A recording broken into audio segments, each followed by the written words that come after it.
The gun that became the US M9 started off as the Beretta Model 92. Now this was a very advanced gun for the late 1970s, early 1980s, and of course, it was a 9mm double action.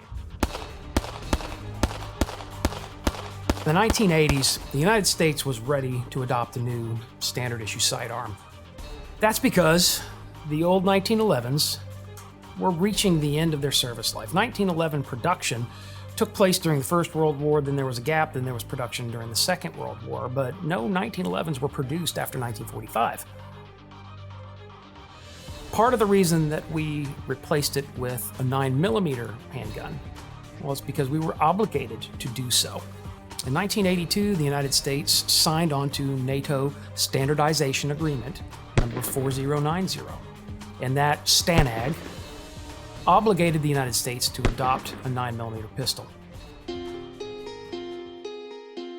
So in the early 80s, the government put out a request for proposal and started testing, running a series of competitions and tests for pistols all over the world. And after quite a bit of testing, they determined that the Beretta 92FS was going to be the U.S. service arm. Now, when it was adopted in 1985, they changed the nomenclature to an M9. It had been a 92FS, which was again a modification of this standard Beretta pistol. There were some early issues with the M9 as adopted, and that was that there was cracking to the slides, and Beretta immediately came up with a solution, added another part that would make sure that the slide could not come off, and then the pistol went on to serve the U.S. military. A lot of people talk about the size of the gun, and that's a factor of its magazine capacity, 15 rounds, and its frame material, aluminum. You simply can't make a gun with that capacity and that material small enough to fit everyone's hands. It's a service pistol. It's a big gun. It's supposed to be a big gun. That's how it was designed, and that's how it just is.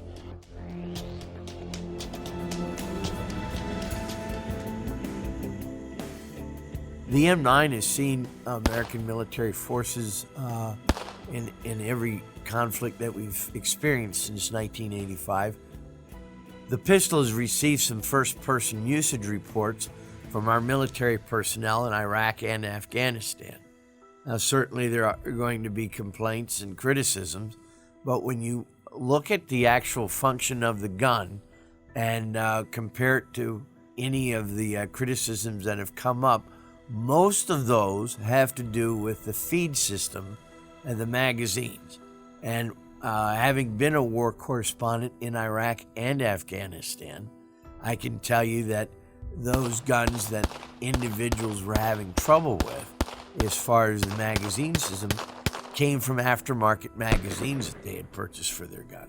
These weren't government issue, these weren't Beretta manufactured magazines that they were experiencing trouble with.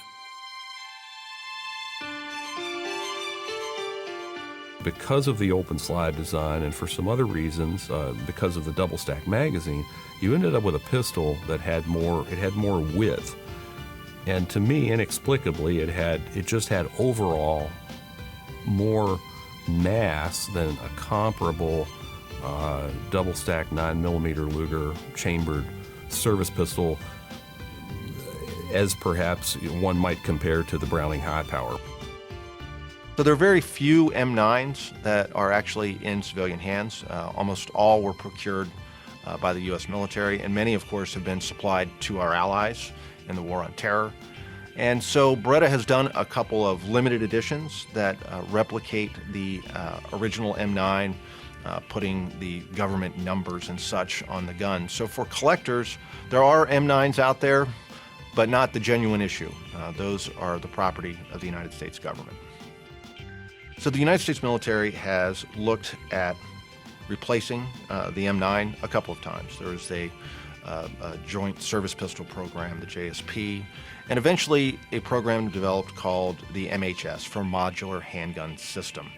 And the Army was very specific about what they wanted out of a new handgun, and that was one that would fit more soldiers' hands. Beretta responded, hoping to stave off a new pistol trial by offering the military the M9A3, which met most of the criteria of the MHS RFP, but not all of them. And the Army was very, very serious about the adaptability of a pistol to various users in the military, and so they did not take seriously the M9A3, but that is the current version of the gun that is produced today by Beretta, and it is actually quite a good gun, and it's a modernization of a gun that dates from the 1970s.